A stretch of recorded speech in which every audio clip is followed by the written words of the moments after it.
네, 오늘 본문 말씀 보겠습니다. 요한복음 15장 13절에서 20절 말씀. 사람이 친구를 위하여 자기 목숨을 버리면 이보다 더 큰 사랑이 없나니 너희는 내가 명하는 대로 행하면 곧 나의 친구라. 이제부터는 너희를 종이라 하지 아니하리니 종은 주인이 하는 것을 알지 못함이라. 너희를 친구라 하였노니 내가 내 아버지께 들은 것을 다 너희에게 알게 하였음이라. 너희가 나를 택한 것이 아니요 내가 너희를 택하여 세웠나니 이는 너희로 가서 열매를 맺게 하고 또 너희 열매가 항상 있게 하여 내 이름으로 아버지께 무엇을 구하든지 다 받게 하려 함이라. 내가 이것을 너희에게 명함은 너희로 서로 사랑하게 하려 함이라. 세상이 너희를 미워하면 너희보다 먼저 나를 미워한 줄을 알라. 너희가 세상에 속하였으면 세상이 자기의 것을 사랑할 것이나 너희는 세상에 속한 자가 아니요 도리어 내가 너희를 세상에서 택하였기 때문에 세상이 너희를 미워하느니라. 내가 너희에게 종이 주인보다 더 크지 못한다 한 말을 기억하라. 사람들이 나를 박하였은즉 너희도 박해할 것이요 내 말을 지켰은즉 너희 말도 지킬 것이라. 아멘. 우리 이번 주는 우리 배지희 목사님 또 우리 이순희 목사님 통해서 승리의 지름길 이라는 제목으로 은혜를 나눴는데 벌써 마지막 시간이 되었습니다. 하나님과의 사귐을 누리라 라는 제목으로 은혜를 나눌 텐데요. 큰 은혜 받는 이 시간 되기를 소원합니다. 우리 찬양 하나 하겠습니다. 나의 안에 거하라 나는 내 하나님이니. 먼저 내가 주님 안에 거하기를 원합니다. 이런 마음으로 하나님께 가는 이 시간 되기를 소원합니다.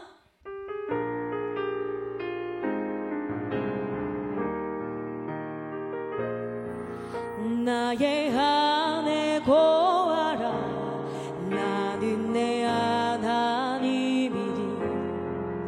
모든 환난 가운데 너를 지키는 자라. 두려워하지 말라 내가 널 도와주리니. 놀라지 말라 내 손 잡아주리라. 나의 안에 거하라 나의 안에 거하라 나는 내 하나님이니.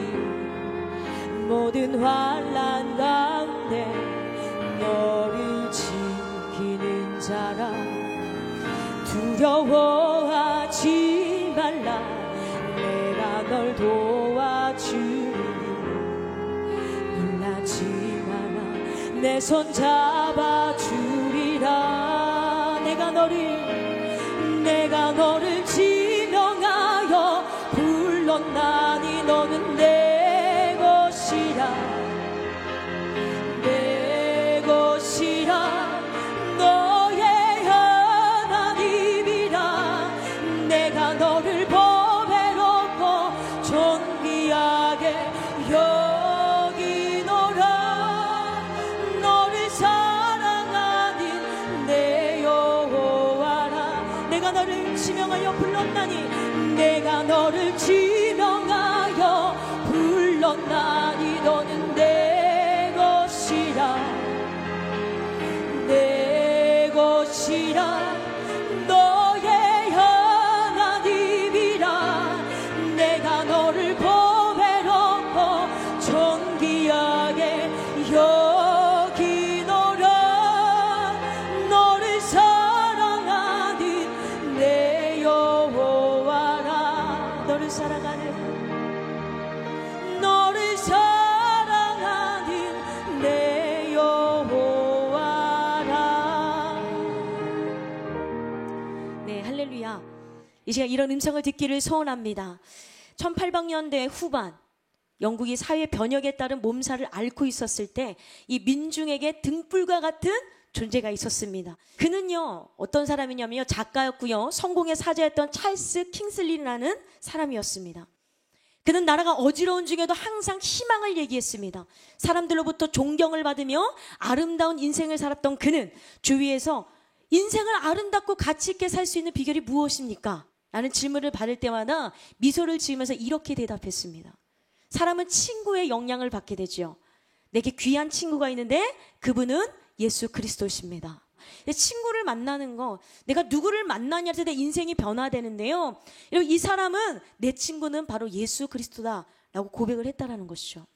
그래서요, 오늘은 승리의 지름길 마지막 시간으로 이 하나님과의 사귐을 이루자라는 제목 은혜를 나누는데, 지름길은 무엇입니까? 멀리 돌지 않고 가깝게 질러 통하는 길입니다. 좀 더 가깝게 갈 수 있는 길이 바로 그 지름길이죠. 우리는요, 승리의 지름길로 가야 돼요. 그래야 시간 낭비하지 않죠? 마음 낭비하지 않죠? 인생 낭비하지 않게 된다는 거예요. 그런데 하나님의 말씀을 따라 향방 없이 살게 되면은 우리는 모든 것을 잃어버리는 삶을 살아가게 되는 거예요. 그래서 우리는 지금까지 승리의 지름길로 가기 위해 두 마음을 청산하라. 첫 번째 시간. 두 번째, 불평과 원망을 버리라. 하나님의 공급을 신뢰하라. 천국의 법칙을 따르라. 근성의 변화를 이루라. 그 말씀으로 계속해서 은혜를 나누었습니다. 오늘은 하나님과의 사귐을 누리라 라는 제목 은혜를 나누는데요. 여러분, 사귄다는 것은 무엇입니까? 서로 가까이 하고 얼굴을 익히고 사이좋게 지낸다라는 거예요. 우리가 친구를 사귈 때 준비하는 기간이 있죠. 무턱대고 저 친구 마음에 드는데? 야, 나랑 친구하자. 사실 만나자마자 사귀는 법은 없습니다. 서로를 알아가는 시간이 필요한 것이죠. 이 사람이 정말 좋은지, 이 사람과 대화가 통하는지, 이 사람과 나와 맞는지, 성격이 맞는지, 우리는 이런 것을 알아볼 필요가 있잖아요. 그거 다 과정인 것이에요. 내가 요구하는 조건에 맞는 친구를 삼을 만한 사람인가를 먼저 판가름하게 됩니다. 그 후에 나와 맞다고 생각할 때에 그 사람과 사귐이 있게 되는 것이죠. 여러 가지 성격도 맞고 대화도 통하고 나와 공통점이 있을 때 사귀게 되는데, 그런데 우리가 하나님과 사귈 때도 마찬가지라는 거죠. 하나님과의 공통점이 있어야 되는 거예요. 여러분은 하나님과 무조건 적대관계예요? 아니면 하나님과 공통점이 있으세요? 우리가 하나님과의 사귐을 이루려면 그분이 요구하는 조건에 내가 맞추어져야만 하나님과의 사귐이 이루어지는 것이에요. 사실 태초에 하나님께서 인간을 만드셨을 때는요, 인간과 하나님은요 공통점이 참 많았습니다. 왜 공통점이 많죠? 감히 하나님과 라고 생각할 수 있지만 그럴 수밖에 없는 것이, 하나님은 인간을 누구 형상으로 만드셨습니까? 하나님의 형상으로 만드셨어요. 하나님은 인간을 만드시고 그들과 함께 에덴 동산을 거니시고 그들과 대화를 나누시면서 그렇게 인간과 사귐을 누렸습니다. 그런데 그 사귐의 시간이 깨어졌습니다. 왜 그렇습니까? 바로 죄로 인해. 아담과 하와의 죄로 말미암아 하나님과 인간과에는 벽이 생겼어요. 막힌 담이 생겨버렸어요. 그리고 사귐의 관계가 형성되지 못했습니다. 죄로 인하여 하나님과의 모든 교제가 파괴된 것이죠. 이사야 59장 1절에서 2절 보니까 여호와의 손이 짧아 구원하지 못하심도 아니요 귀가 둔하여 듣지 못하심도 아니라 오직 너희 죄악이 너희와 너희 하나님 사이를 갈라놓았고 너희 죄가 그의 얼굴을 가려서 너희에게 듣지 않으시게 하려 함이라. 그리고 인간은 하나님이 아닌 자기들이 원하는 사람들과 사귀며 승리의 지름길이 아닌 멸망의 지름길로 갔어요. 그러니까 하나님이 원하는 사람을 사귀어야 되는데 하나님과 원하지 않는 사람을 사귀었다는 것이죠. 누구예요? 창세기 6장에 나오는 인간들을 말하는 것입니다. 창세기 6장 1절에서 3절 보니까요, 사람이 땅 위에 번성하기 시작할 때에 그들에게 딸들이 나니 하나님의 아들들이 사람의 딸들의 아름다움을 보고 자기들이 좋아하는 모든 여자를 아내로 삼는지라. 여호와께서 이르시되 나의 영이 영원히 사람과 함께하지 아니하리니 이는 그들이 육신이 됨이라. 그러나 그들의 날은 120년이 되리라 하시니라. 자신의 안목의 정욕에 맞는 대로 사람을 만나게 된 것이에요. 그뿐만이 아니죠. 인간은 하나님과의 사귐을 거부했습니다. 자신 스스로 높아지기 위해서 하나님의 도움을 거절하고요, 바벨탑을 쌓았습니다. 그러나 그런 일들을 기뻐하시지 않은 주님은 인간들의 소통을 끊어버리시고 바벨탑을 쌓지 못하게 했습니다. 여러분만의 바벨탑을 내려놓는 여러분에게 소원합니다. 창세기 11장 7절에서 8절 보니까요, 자, 우리가 내려가서 거기서 그들의 언어를 혼잡하게 하여 그들이 서로 알아듣지 못하게 하지 하시고 여호와께서 거기서 그들 온 지변에 흩으셨으므로 그들이 그 도시를 건설하기를 그쳤더라. 하나님이 싫어하시니까 막아버리는 거예요. 여러분들 뭔가 막히는 것이 있으세요? 뭔가 하는 건데 자꾸 막혀. 그러면 여러분과 하나님과의 관계를 먼저 살펴보십시오. 하나님과의 관계를 살펴볼 때에 여러분과의 막힘의 원인을 알아낼 수가 있습니다. 그런데요, 이런 많은 죄들을 범했는데도 불구하고 주님은 우리를 포기하셨습니까? 포기하지 않으셨어요. 사사와 선지자들을 통하여 끊임없이 대화와 사귐을 열어주셨습니다. 주님은 거기서 또 멈추지 않으시고 하나님의 하나밖에 없는 아들 예수 그리스도를 우리에게 보내셨어요. 그리고 그분과의 단절된 인간들과 다시 사귈 수 있도록 하셨는데요. 에베소서 2장 14절에서 16절 보니까 그는 우리의 화평이신지라 둘로 하나를 만드사 원수된 것 곧 중간에 막힌 담을 자기 육체로 하시고 법조문으로 된 계명의 율법을 폐하셨으니 이는 이 둘로 자기 안에서 한 새 사람을 지어 화평하게 하시고 또 십자가로 이 둘을 한 몸으로 하나님과 화목하게 하려 하심이라. 십자가로 우리와 하나님과 화목하게 만들어 주셨습니다. 죄로 인해서 하나님을 볼 수 없었던 인간에게 예수님으로 인해 죄값을 치르게 하시고 인간과 사귀게 하신 것입니다. 이를 위해 예수님은 목숨을 버리셔야 됐어요. 이 사귐의 관계를 회복시키기 위해서 무엇까지 포기하셨다고요? 목숨까지 포기하셨어요. 그게 바로 오늘 본문이죠. 요한복음 15장 13절 사람이 친구를 위하여 자기 목숨을 버리면 이보다 더 큰 사랑이 없나니. 하나님의 하나밖에 없는 그 아들 예수 그리스도는 기꺼이 저와 여러분 때문에 목숨을 포기하셨는데요. 그리고 친구가 되어주셨어요. 그렇다면 예수님이 왜 우리를 위해 목숨을 버리셔야 됐을까? 그렇게 말도 지지리도 안 듣고 맨날 죄 짓고 맨날 불순종하고 반복하는 죄로 인하여 하나님과 멀어졌던 우리를 위해서 왜 그렇게 하셨을까요? 주님이 목숨을 버리시지 않으면 우리와 진정한 친구가 될 수 없기 때문이에요. 사귈 수 없기 때문이죠. 예수님은 우리의 죄 때문에 그 희생을 치르지 않으면 결코 하나님과의 막힌 담을 허무실 수 없습니다. 그래서 예수님이 희생을 치르신 거예요. 사실 여러분 목숨이라는 것은 가장 귀합니다. 그렇지 않습니까? 목숨 없으면 끝나는 거예요. 마태복음 16장 26절 보니까 사람이 만일 온 천하를 얻고도 제 목숨을 잃으면 무엇이 유익하리요? 사람이 무엇을 주고 제 목숨과 바꾸겠느냐. 천하에 아무리 귀한 수십억짜리 그림이 있어도 몇백억 몇천억짜리 가치를 호가하는 보석이 있어도 그것을 사람 목숨과 바꿀 수 있습니까? 그것을 어느 것과 비교할 수 있겠습니까? 아무리 좋은 보석이라 할지라도. 여러분 그래서 우리는 누구 짜리? 예수님 짜리. 우리를 사망에서 생명으로 건지시기 위해서 예수님께서 대신 죽으신 거예요. 이보다 더 큰 사랑이 없다는 것을 몸소 보여주신 것이에요. 로마서 5장 8절 보니까 우리가 아직 죄인 되었을 때 그리스도께서 우리를 위하여 죽으심으로 하나님께서 우리에 대한 자기의 사랑을 확증하셨느니라. 우리가 의인이었을 때 정말 잘 나갈 때 선할 때 뭐든지 잘할 때에 주님은 우리 위해서 죽으신 것이 아니라 내가 죄인 되었을 때 아직도 부족하고 아직도 연약하고 아직도 어두운 가운데 있을 때 주님 우리를 너무나 사랑하셔서 죽으셨다라는 거죠. 여러분 그래서 여러분의 인생을 포기하셔야겠습니까? 좌절하셔야겠습니까? 절대로 그러지 말아야 될 줄 믿습니다. 금이나 은같이 값을 매길 수 있는 것으로 우리를 도우신 것이 아니라 목숨을 주셨다니까요. 하나님은 모든 것을 주셨어요. 예수님께서 죽지 않으셨다면 우리는 완전히 멸망할 목숨이었습니다. 그러기에 우리는 최고의 사랑을 받고 살아가는 존재예요. 그 주님은 오늘 우리에게 더 이상 내가 너를 종이라 부르지 않겠다. 나는 너를 친구라 부르겠다. 라고 말씀하셨어요. 그게 오늘 본문이죠. 요한복음 15장 15절. 이제부터는 너희를 종이라 하지 아니하리니 종은 주인이 하는 것을 알지 못함이라. 너희를 친구라 했노니 내가 내 아버지께 들은 것을 다 너희에게 알게 하였음이라. 왜 친구라고 부르시겠다고 하신 거죠? 종이란 주인에 대하여 잘 알지 못하고 시키는 것만 해요. 이거 하세요? 저거 하세요? 너 저거 못하겠어? 이게 주인과 종의 관계예요. 못하면 혼나고. 그러나 주님은 내 아버지께 들은 것을 너희에게 알게 하시겠다라고 하셨어요. 그래서 오늘 제자들을 종이라 하지 않고 친구라 부르겠다.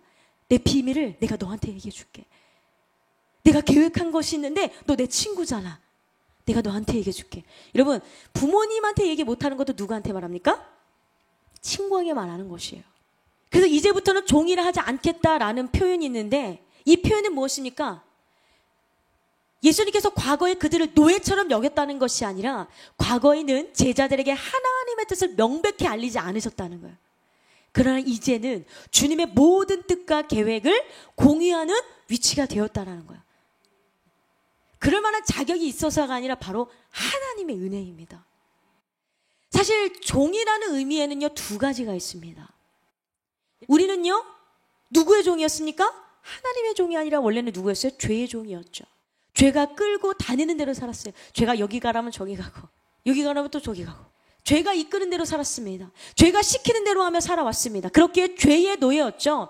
아직 마음 한구석에 죄가 끌고 다니는 대로 살고자 하는 마음이 있었기 때문에 죄의 종은 결코 하나님의 위대한 계획과 뜻을 이룰 수가 없어요. 요한복음 8장 34절 예수께서 대답하실 때 진실로 진실로 너희에게 이르노니 죄를 범하는 자마다 죄의 종이라.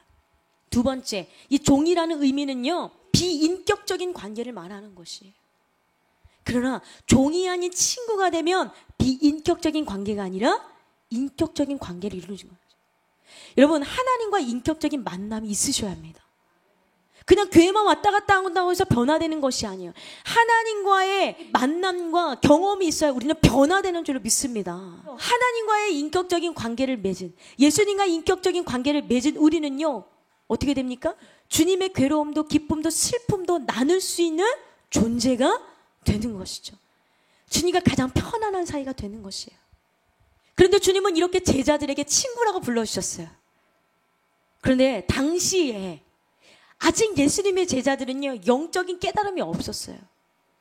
오늘날 주님이 제자들에게 자신이 당해야 될 십자가 고난에 대해서 말씀하실 때에 그들은 주님과 소통을 이루지 못하고 자신들의 욕망을 드러냈습니다. 제자들의 욕망이 무엇일까요?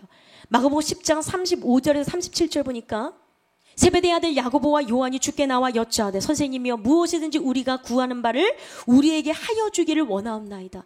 이르시되 너에게 무엇을 하여 주기를 원하느냐?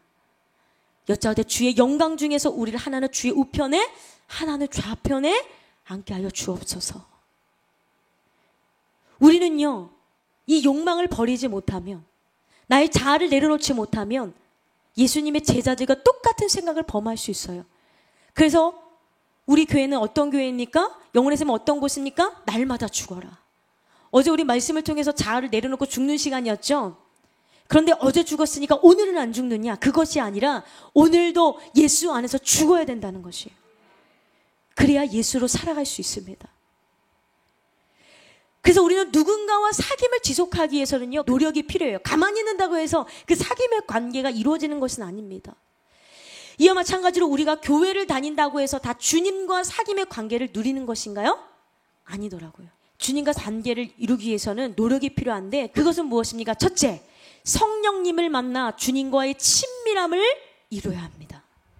예수님께서 오늘 본문에서 제자들에게 친구라고 명하셨지만 그들은 예수님과 소통하지 못했다고 했죠. 급기야는 십자가 지신 주님을 부인하고 도망갔습니다. 그 이유는 무엇입니까? 제자들이 아직 성령을 받지 못했기 때문이에요. 마태복음 26장 56절 보니까 이에 제자들이 다 예수를 버리고 도망하니라. 마태복음 26장 72절에서 74절 베드로가 맹세하고 또 부인하여 이르되 나는 그 사람을 알지 못하노라 하더라. 조금의 곁에 있던 사람들이 나와 베드로에게 이르되 너도 진실로 그 도당 맞지? 내 말소리가 너를 표명한다. 그가 저주하며 맹세하며 이르되 나는 그 사람을 알지 못하더라 하니 곧 닭이 울더라. 베드로는 예수님을 저주하고 맹세하고 부인했습니다. 그러나 그들이 성령을 받은 이후엔 주님과의 완전한 소통을 이루며 오직 예수를 위해 살게 된 줄로 믿습니다. 여러분, 오늘도 성령의 충만함을 받아서 주님과의 사귐을 지속할 수 있는 저와 여러분 되기를 소원합니다. 뿐만 아닙니다. 그들은 성령을 받고 하나님과의 사귐만 이룬 것이 아니라 성도와 성도와의 사귐을 이루었어요. 하나님과 이웃과의 사랑을 이루는 것이 바로 십자가 사랑인 것이죠. 그래서 그들은 성령을 받고 하나님과의 사귐뿐만 아니라 성도와의 사귐을 이루며 그리스도의 몸을 이루었습니다. 여러분, 교회는 어떤 곳입니까?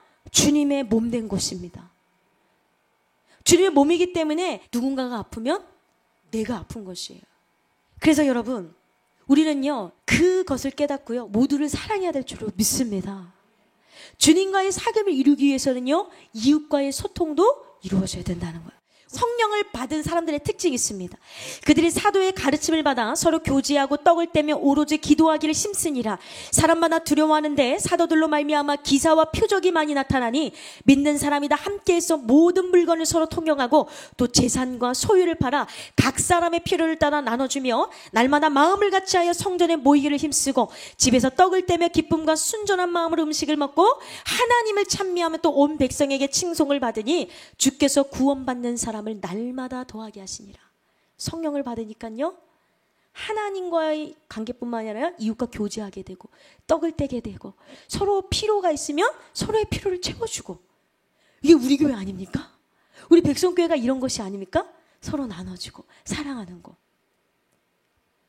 여러분은 성령을 만나 그분과의 친밀함을 누리며 사십니까? 아니면 주님과의 친밀함 없이 형식적인 신앙생활을 하며 살아가고 계십니까? 친밀하다라는 의미는 어떤 사람과 더불어 지내는 사이가 매우 친하고 가깝다는 거예요.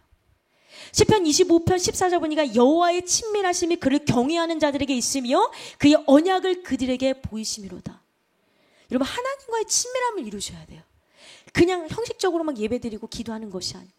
그런데 우리가 아무리 열심히 교회를 다닌다고 해도 주님과의 친밀함을 이루지 못하면 기쁨이 없어요. 그냥 오늘 교회 가는 날이네. 진짜 내가 권사니까 교회 가지. 내가 집사니까 교회 가지. 내 목사니까 교회 간다. 이렇게 되는 거예요. 주님과의 친밀함이 없는 사람들은 모든 주의를 억지로 합니다. 그리고 형식적으로 하게 되며 날마다 원망하고 불평해요. 겉으로는 경건한 척하지만 속은 외식과 불법이 가득한 삶을 살게 되는 거예요. 대표적인 예가 누굽니까? 바리새인과 서기관들입니다. 그들은요, 겉으로는요, 주를 위해 열심히 산다고 생각했어요. 그런데 정작 하나님과의 사귐이 없었기 때문에 어떻습니까? 자신의 의로 했습니다. 얼마나 교만했는지. 이들은 결코 주님과의 사귐을 이루지 못했기 때문에 하나님의 마음을 알 수 없었습니다. 그래서 결국 자신들을 위해 오신 예수님을 십자가에 못 박았습니다. 마태복음 23장 25절에서 28절 화 있을진저 외식하는 서기관들과 바리새인들이여 잔과 대접의 겉은 깨끗이 하되 그 안에는 탐욕과 방탕으로 가득하게 하는도다. 눈먼 바리새인이여 너는 먼저 안을 깨끗이 하라. 그리하면 겉도 깨끗하리라. 화 있을진저 외식하는 서기관들과 바리새인들이여 회칠한 무덤 같으니 겉으로는 아름답게 보이나 그 안에는 죽은 사람의 뼈와 모든 더러운 것이 가득하도다. 이와 같이 너희도 겉으로는 사람에게 옳게 보이는데 안으로는 외식과 불법이 가득하도다. 그래서 우리는 주의 일을 하기 이전에 먼저 성령을 받아야 돼요. 성령으로 말미암아 주님과의 친밀함을 이루어야 합니다. 그럴 때요 기쁨으로 신앙생활을 하는 거예요. 그뿐만 아닙니다. 열매 맺는 삶을 살 수 있어요. 요한복음 15장 4절 5절 내 안에 거하라 나도 너희 안에 거하리라. 가지가 포도나무에 붙어있지 아니하면 스스로 열매를 맺을 수 없음같이 너희도 내 안에 있지 아니하면 그러하리라. 나는 포도나무요 너희는 가지라. 그가 내 안에 내가 그 안에 거하면 사람이 열매를 많이 맺나니 나를 떠나서는 너희가 아무것도 할 수 없습니다. 하나님을 떠나서는요 아무것도 못해요. 그런데 저는 안 그러는 줄 알았어요. 하나님과 관계가 멀리 떨어져 있는데도요 그걸 깨닫지 못하고 열심히 살았습니다. 특히 대학교 때 제가 기숙사 살았기 때문에 새벽 채플이 있었어요. 그리고 새벽 채플 또 찬양 타임이었네. 새벽 6시가 새벽 채플 시간인데 찬양팀을 하려면 새벽 5시에 일어나서 찬양팀 준비를 해야 돼요. 그러면요 5시부터 일어나가지고 막 예배를 드려 기도를 해요. 그래서 나는 1시간 이상을 기도하리라 2시간을 기도하리라. 그러면 8시까지 기도하는 거예요. 8시나 8시 반까지 기도하고 밥 먹고 씻고 9시 학교를 가요. 물론 졸죠. 네. 나중에는 제 의가 돼서 그렇게 생활했어요. 와, 그리고 나서 점심시간에는요, 또 열심히 하기 위해서요, 중보기도 팀이 있어요. 점심시간을 포기하고 중보기도 팀을 했어요. 그 중보기도 시간이 끝나면 바로 수업 시간. 4시에 수업이 끝나면 선교 동아리를 했기 때문에 그 선교 동아리에 달려가는 거예요. 저 찬양팀을 했어요. 그래서 찬양팀을 막 열심히 연습을 해요. 그때 제가 드럼을 쳤기 때문에 막 해요. 그리고 막 예배를 드리고 또 뭐 서로 교제하는 시간 있고 하면 또 10시에요. 그 10시에는 또 새벽 채플 찬양팀 연습이 있어요. 그러면 연습을 해요. 그 연습을 하고 나서 11시에 여기패라고 패거리 집단이 아니라 여자 기숙사 패거리가 아니라 여자 기숙사 패밀리입니다. 네. 그래가지고 그 모임에 가서 또 중보기도 모임을 해요. 와 되게 열심히 산 것 같죠 겉으로는. 그리고 11시 반에는 점호 시간이에요. 기숙사 들어가야 돼요. 들어가면 숙제를 하는 거예요. 밀린 과제. 졸면서. 그 패턴을 열심히 했습니다. 그런데요, 정말 신기한 건 기쁨이 없었어요, 그때는. 왜? 제 의로 했어요. 왜? 남들이, 미리 언니는 기도 진짜 열심히 해. 요거 들으려고. 남들에게 인정받기 위해서 열심히 했습니다. 그런데 남는 건 힘들고 지치고 피곤하고 나중에는요 위장병에 걸려가지고 응급실에 실려갔어요. 119 친구가 불러줬어요. 배 아파. 나중에 생각해서 이건 아닌데 다 주일에서 열심히 한다고 하는데 왜 그러지? 그런데 영혼의 샘에 왔습니다.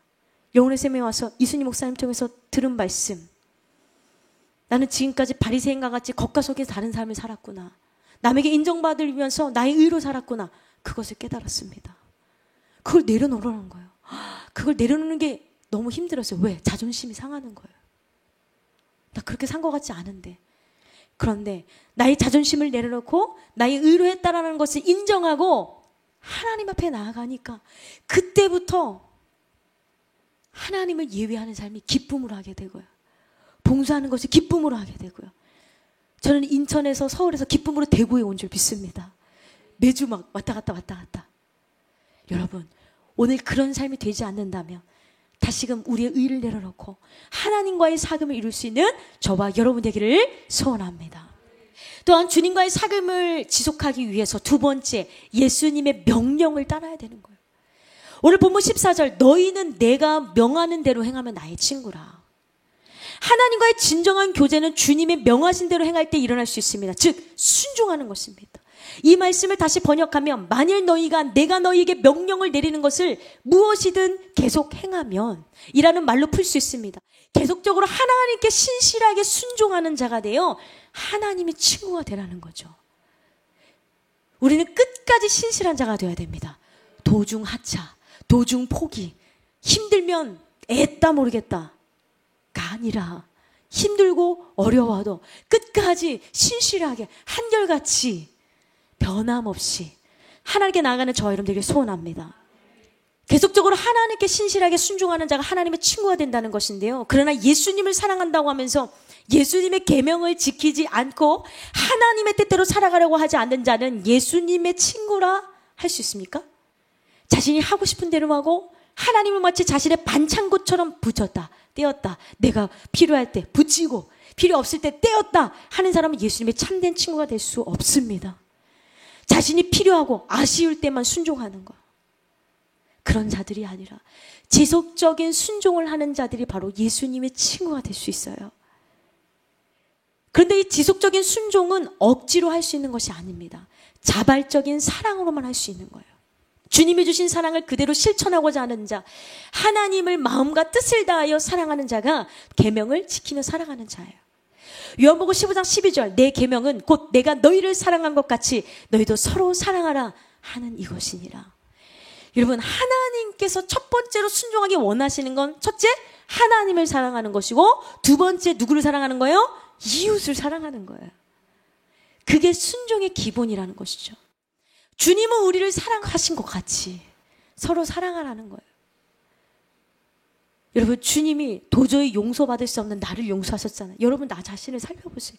저는 제 자신을 살펴보면 도저히 주님 날 용서할 수 없는데, 그런데 주님은 나를 용서하셨어요.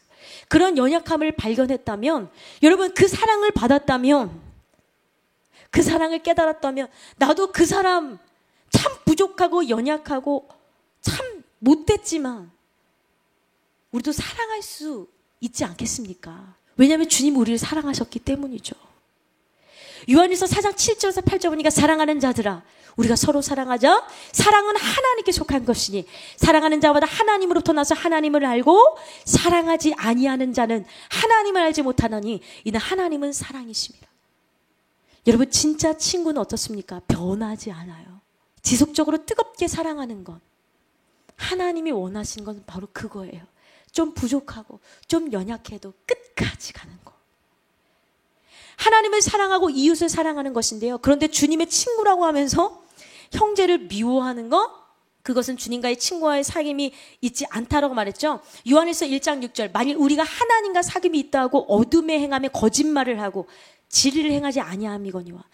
요한일서 2장 9절에서 11절, 빛 가운데 있다 하면서 그 형제를 미워하는 자는 지금까지 어둠에 있는 자요, 그의 형제를 사랑하는 자는 빛 가운데 거하여 자기 속에 거리낌이 없으나 그의 형제를 미워하는 자는 어둠에 있고 또 어둠에 행하며 갈 곳을 알지 못하나니 이는 그 어둠이 그의 눈을 멀게 하였습니다.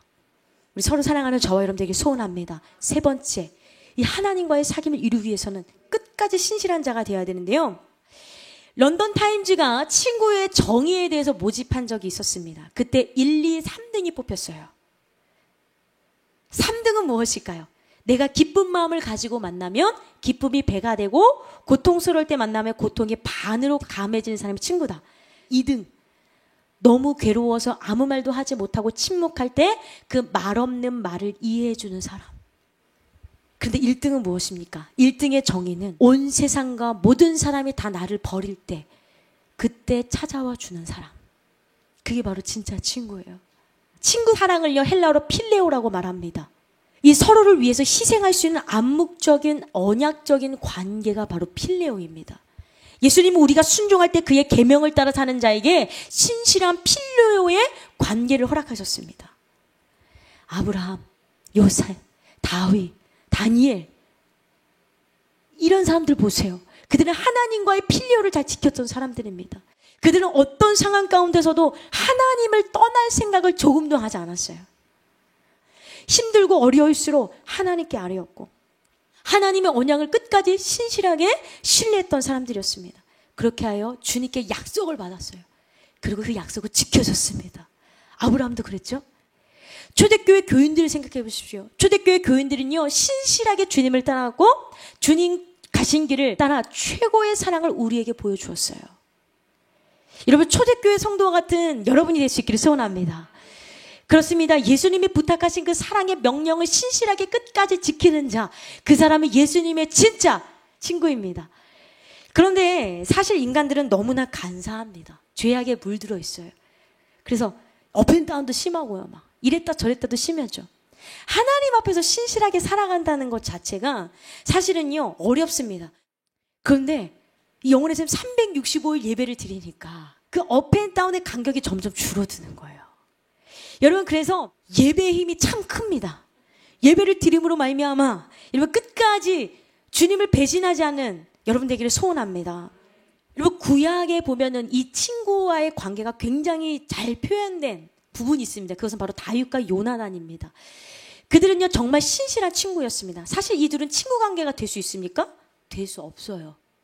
왜냐하면 이 요나단의 아버지 사울은 누구를 죽이려고 쫓아다녀요? 다윗을 죽이려고 쫓아다녀요. 그렇기 때문에 둘은 친구가 될 수 없는 사이임에도 불구하고요, 요나단은 다윗을 자신의 생명같이 사랑했습니다. 사무엘상 18장 1절 보니까 다윗이 사울에게 말하기를 마침에 요나단의 마음이 다윗의 마음과 하나가 되어 요나단이 그를 자기 생명같이 사랑하니라. 이 히브리어로 마음이 하나가 되었다는 것은 영혼이 하나가 되는 것이에요. 즉 요나단과 다윗의 영혼이 연결되어 요나단이 다윗을 자기의 영혼을 사랑함같이 사랑했다는 뜻입니다. 요나단은 끝까지 다윗을 신뢰했고 신실하게 그를 지켰습니다. 다윗이 생명의 위협을 받을 때에도 끝까지 그를 지켰는데요. 그 결과 나중에 요나단의 아들 무비보셋은 왕자의 대우를 받게 돼요. 누구에게? 다윗에게. 사무엘하 9장 6절에서 7절 보니까요, 사울의 손자 요나단의 아들 무비보셋이 다윗에게 나와 그 앞에 엎드려 전하매 다윗이 이르되 무비보셋이여 하니 그가 이르기를 보소서 당신의 종이니이다. 다윗이 그에게 이르되 무서워하지 말라. 내가 반드시 내 아버지 요나단으로 말미암아 내게 은총을 베풀리라. 요나단이 다윗의 목숨을 지켜줬잖아요. 그 은혜를 잊지 않고 요나단의 아들을 끝까지 책임져줬어요. 누가요? 다윗이. 여러분, 주님과의 이런 우정을 누리면 우리는요, 성공하는 거예요. 이 성공은 인간적인 성공이 아니라 영적인 성공입니다. 그 전지전능하신 하나님이 나를 끝까지 보호하신다. 여러분, 얼마나 든든한 일입니까? 그렇죠? 사랑하는 성도 여러분, 예수님은 우리에게 그 신실하심을 먼저 보여주셨습니다. 요한복음 13장 1절, 유월절 전에 예수께서 자기가 세상을 떠나 아버지께로 돌아가실 때가 이른 줄 아시고 세상에 있는 자기 사람들을 사랑하시되 끝까지 사랑하시니라. 마태복음 28장 20절, 내가 너희에게 분부한 모든 것을 가르쳐 지키게 하라. 볼지어다 내가 세상 끝날까지 너희와 항상 함께 있으리라. 그러므로 우리 또한 주님께 이 신실하심을 나타내야 돼요. 네 번째, 주를 위해 미움을 받을 수 있는 용기가 있어야 합니다. 요한복음 15장 19절 20절 보니까요. 너희가 세상에 속하였으면 세상이 자기의 것을 사랑할 것이나 너희는 세상에 속한 자가 아니요 도리어 내가 너희를 세상에서 택하였기 때문에 세상이 너를 미워하느니라. 내가 너희에게 종이 주인보다 더 크지 못한다는 말을 기억하라. 사람들이 나를 박하였은즉 너희도 박해할 것이요 내 말을 지켰은즉 너희 말도 지킬 것이라. 19절에서 보니까요. 미워하면으로 번역된 A 미세 이는 조건을 나타내는 불변사 A가 현재 직설법 동사와 함께 쓰여 명백한 사실을 조건으로 나타내고 있습니다. 즉 예수님께서는 세상이 너희를 핍박하게 될지도 몰라가 아니에요. 가정하는 게 아니라 핍박한다는 사실을 전제로 한 것입니다. 예수를 잘 믿으면 핍박은 따라온다는 것이죠. 실제로 당시 유대인들은요, 예수를 거부하고 십자가에 못 박아 죽이기까지 했습니다. 이런 핍박과 어려움은 지금도 이어져 내려오고 있습니다. 왜 그렇습니까? 이는 세상의 지배 세력이 아직 사탄 마귀이기 때문이에요. 에베소서 2장 2절 보니까 그때 너희는 그 가운데서 행하여 이 세상 풍조를 따르고 공중의 권세 잡은 자를 따랐으니 곧 지금 불순종의 아들들 가운데서 역사하는 영이라. 공중의 권세 잡은 자가 아직도 두루다니며 삼킬 자를 찾고 있습니다. 그렇기 때문에 예수를 잘 믿으려고 할수록 사탄의 공격은 더 심해지는 것이에요. 열심히 교회 다니는데 이유 없이 힘들게 하는 사람들이 있다면 여러분 그 사람을 미워하지 마세요. 그 사람 배후에서 역사하는 어둠을 볼 수 있는 분별이 있기를 소원합니다. 아, 저 사람이 아니야. 저 사람 배후에서 조정하는 악한 영이 나를 넘어뜨리려고 하는 것이구나. 나를 쓰러뜨리려고 하는 것이구나. 그래, 미워하지 말아야지. 사랑해야지. 그래서 우리는요, 세상으로부터 미움받을 용기가 필요합니다. 따라서 그렇습니다. 미움받을 용기를 갖자. 누구를 위해서? 예수님을 위해서. 주를 위해 고난도 받을 수 있어야 돼요. 요즘 교회에 많은 성도들이 계시는데요. 예수를 믿으면서 오는 그 마음의 평안은 참 좋아요. 그런데 주를 위해 받는 고난은 너무 싫은 거예요. 그저 축복만을 원합니다. 그런데 예수님은 주님으로부터 오는 축복만을 말씀하시지 않죠. 오히려 의를 위하여 핍박받는 자는 복이 있다. 마태복음 5장 10절에 말씀하고 있습니다. 여러분 감리교의 창시자였던 웨슬리를 생각해 보십시오. 그가 신앙운동을 벌이던 시절에는요. 그의 사역을 인정해 주는 사람들이 많지 않았습니다. 그래서 웨슬리에 대한 온갖 좋지 못한 소문들이 있었어요. 여러분 예수님을 열심히 믿고 하나님의 놀라운 일들을 하면요. 알게 모르게 모함이 있을 수도 있고 핍박이 있을 수도 있습니다. 그 웨슬리도 그랬는데요. 웨슬리에 대한 좋지 못한 소문들이 떠들었고 온갖 죄목으로 고소까지 당했습니다. 정부는 물론 사회와 교회 지도층에서는 그를 반대하는 책과 전단지들 막 뿌렸어요. 그리고 그의 선교 활동을 방해했습니다. 웨슬리 얼마나 힘들었을까. 그런데 웨슬리는요 기쁨으로 여겼어요. 그 폭도들 때문에 그는 죽을 고비를 여러 차례 넘겼습니다. 그러나 웨슬리는 그러한 박해를 당연하게 여겼습니다. 그것이 하나님을 순종하고 있는 증거라고 생각했어요. 오늘날 존 웨슬리가 말을 타고 가다가 문득 지난 3일 동안 자신이 아무 핍박을 받지 않았다는 것을 깨달았습니다. 어머 내가 아무 핍박을 받지 않았네. 깜짝 놀란 그는요. 말에서 내려서 하나님 앞에 무릎을 꿇고 엎드렸습니다. 그거는 자신이 핍박을 받지 않는 것이 죄를 짓고 타락했기 때문이 아닌지 기도로 하나님께 물었습니다. 하나님 왜 나에게 핍박이 없을까요? 정말 너무 대단한 사람 같지 않습니까? 그는 자신이 잘못한 게 있으면 알게 해달라고 큰 소리로 부르짖었습니다. 마침 길 건너편에 있는 울타리 한쪽 끝에 써있던 어느 사내가 그 기도 소리를 듣고서 존 웨슬리인 것을 알아봤습니다. 존 웨슬리네? 내가 미워하는 존 웨슬리? 아우 복음 전하는데 시끄러워. 잘 됐어. 저 감리교 목사를 이번 기회에 단단히 손봐줘야지. 그리고 벽돌을 하나 집어넣어서 던져버렸습니다.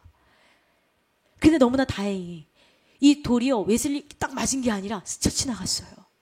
웨슬리가 깜짝 놀랐겠죠.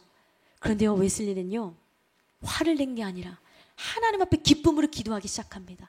하나님 감사합니다. 제가 좀 괜찮았군요. 제가 아직도 당신의 임재 가운데 있음을 감사드립니다. 여러분 요즘에 이렇게 고백할 수 있는 성도님들이 몇이나 될까요? 디모데후서 3장 12절 무릇 그리스도 예수 안에서 경건하게 살고자 하는 자는 박해를 받으리라. 그렇습니다. 세상은 우리를 미워하기 때문에 복음을 전할 때 기뻐하지 않아요. 예수님의 제자였던 베드로와 요한도요, 이런 일을 경험했습니다. 오늘날 그들은 성령을 받고요, 미문 곁에 앉아있던 나면서부터 안진뱅이 된 자를 발견했습니다. 그리고 예수 그리스도의 이름으로 걷게 했습니다. 이를 본 많은 유대인들이 예수님 믿게 되었는데, 이를 알게 된 대제사장들과 서기관들이 이 사도들을 체포하여 앞으로는 절대로 예수의 이름으로 말하지도 말고 가르치지도 말아라 하고는 석방했습니다. 그러나 사도들은 그들의 말을 듣지 않고 매일같이 나가서 복음을 전했어요. 그러자 수천 명이 넘는 유대인들이 예수님 믿게 된 거예요. 여러분, 기적을 통해서 복음이 전해집니다. 할렐루야. 뭐 기적이 일어나니까, 안진뱅이가 막 일어나니까 막 수천 명이 믿는 역사가 일어나는 거예요. 이에 대제사장들과 서기관들이 열받았어요. 왜 내 말 안 들어? 내가 예수의 이름으로 말하지 말라고 했지. 그래서 사도들을 체포해서 다시 공의 앞에 세웠습니다. 사도행전 4장 18절에서 20절 보니까요, 그들을 불러 경고하여 도무지 예수의 이름으로 말하지도 말고 가르치지도 말라 하니 베드로와 요한이 대답하이르되 하나님 앞에서 너희의 말을 듣는 것이 하나님의 말씀을 듣는 것보다 옳은가 판단하라. 우리는 보고 들은 것을 말하지 아니할 수 없다. 여러분, 성령 받은 베드로와 요한 멋지지 않습니까? 그런데요, 오늘날 우리는 쉽게 포기하죠. 예배를 포기하잖아. 예수를 포기해요. 그리고 예배를 포기합니다. 그러나 초대교회 당시에는요, 예수님을 전하려면은 핍박을 감수해야 됐습니다. 그러나 사도들은 예수님 때문에 체포되고 뭐 욕 먹고 핍박받고 채찍질 당하고 죽임을 당한다고 해서 슬퍼하거나 원망하고 불평하지 않았습니다. 오히려 기뻐했어요. 사도행전 5장 41절, 사도들은 그 이름을 위하여 능력받는 일에 합당한 자로 여기심을 기뻐하면서 공의 앞을 떠나니라. 능력받는 것을 어떤 자? 합당한 자. 사도들이 핍박을 기뻐한 이유는 그들이 친구 대신 예수 그리스도의 이름을 위해 능력받는 일에 합당한 자로 여기심을 받았기 때문이에요.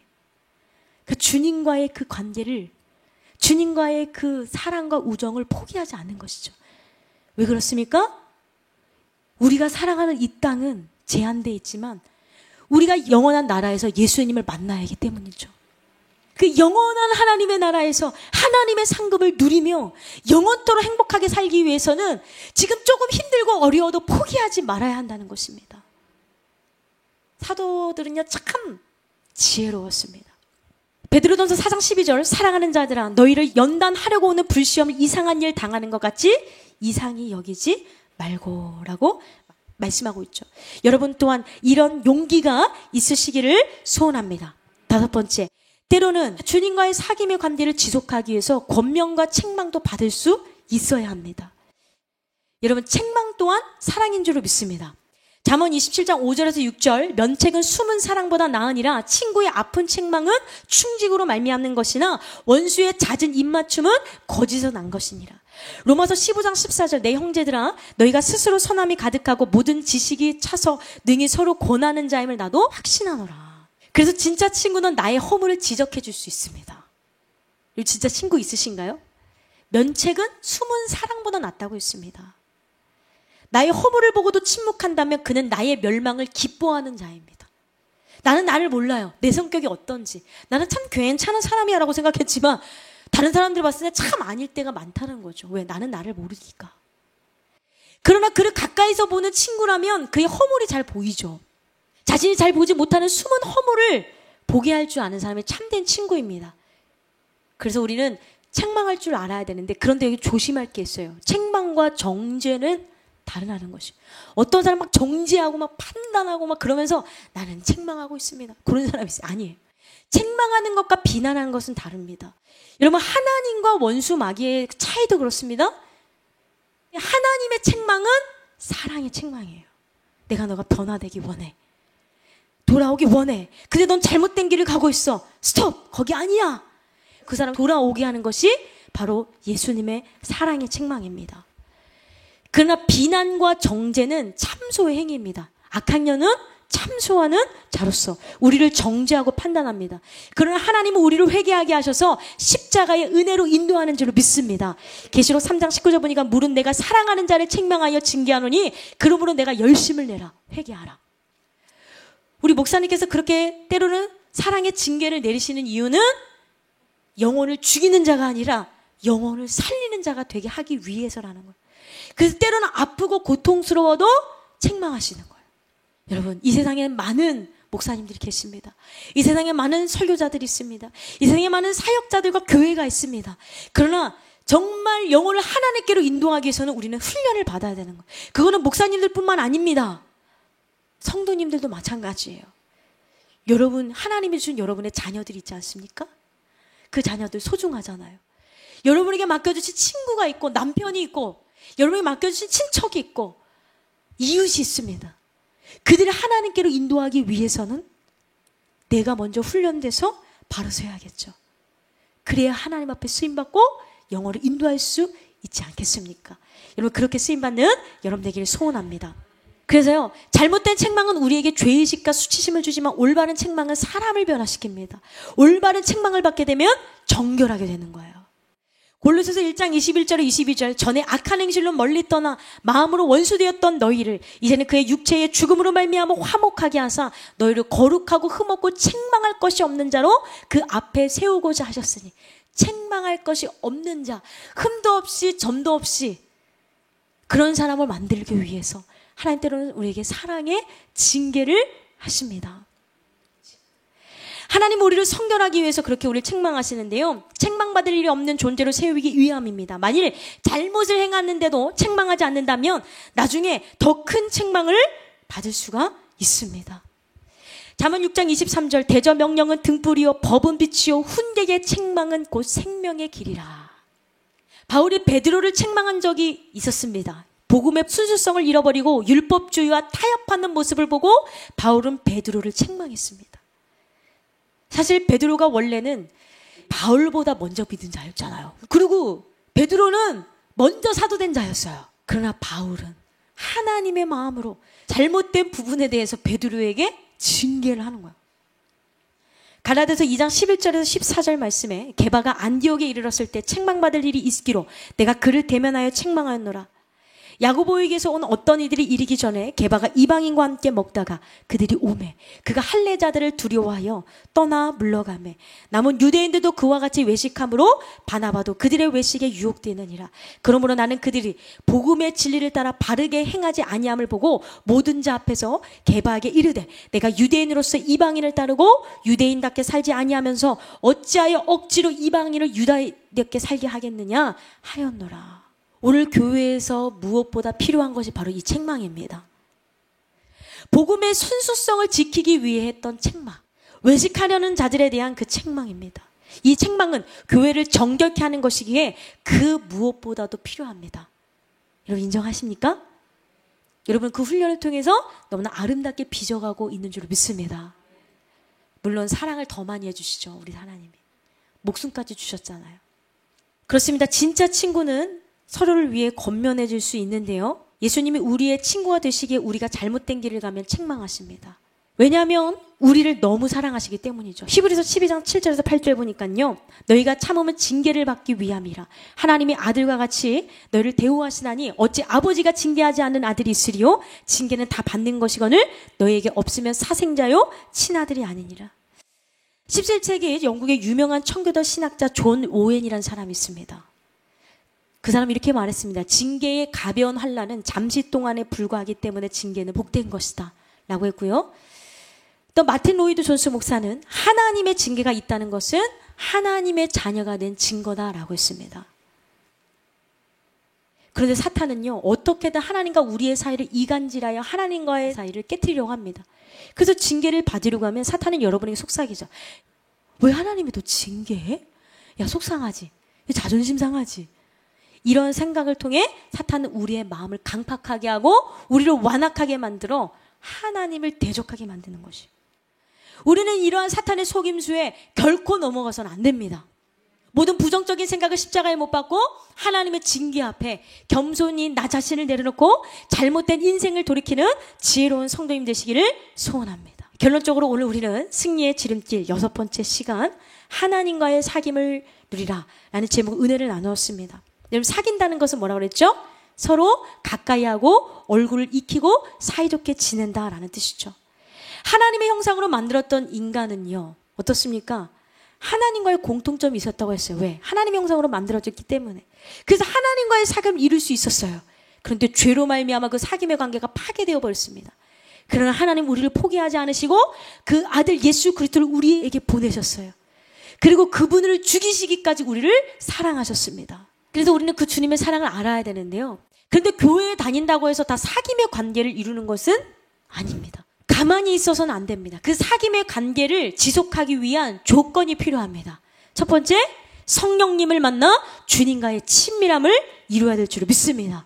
둘째, 예수님의 명령을 따라야 합니다. 세 번째, 끝까지 신실한 자가 되어야 돼요. 기분 나쁘다고 포기하면 그것은 주님의 신실한 친구가 아닙니다. 네 번째, 주를 위해 미움을 받을 수 있는 용기가 있어야 돼요. 다섯째, 때로는 권면과 책망을 받을 수 있어야 될 줄 믿습니다. 여러분 모두 주님과의 사귐을 누리며 승리의 지름길로 가는 여러분 되시기를 주님의 이름으로 축원합니다. 우리 죄 위에 죽으신 그 주님, 다시 한번 주님과의 사귐의 관계로 들어갈 수 있는 저와 여러분 되기를 소원합니다. 우리 간절하게 찬양하겠습니다.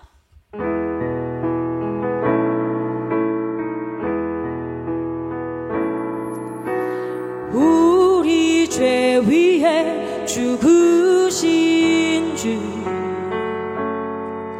십자가 그 사랑 감사하네. 날마다 주의 형상대로 변화되리라. 십자가 구이 새롭게 하네. 우리 죄 위에 죽으신 주, 우리 죄 위에 죽으신 주, 십자가 그 사랑 감사하네. 날마다 주의 형상대로 변화되리라. 십자가 구이 새롭게 하네. 놀라운 사랑 찬양하리라. 우리를 위해 생명 주셨네. 놀라운 사랑, 놀라운 사랑 찬양하리라. 십자가의 그 능력, 십자가의 그 능력. 우리 놀라운 사랑 찬양합니다. 놀라운 사랑 찬양하리라. 우리를 위해 생명 주셨네. 아멘. 놀라운 사랑, 놀라운 사랑 찬양하리라. 십자가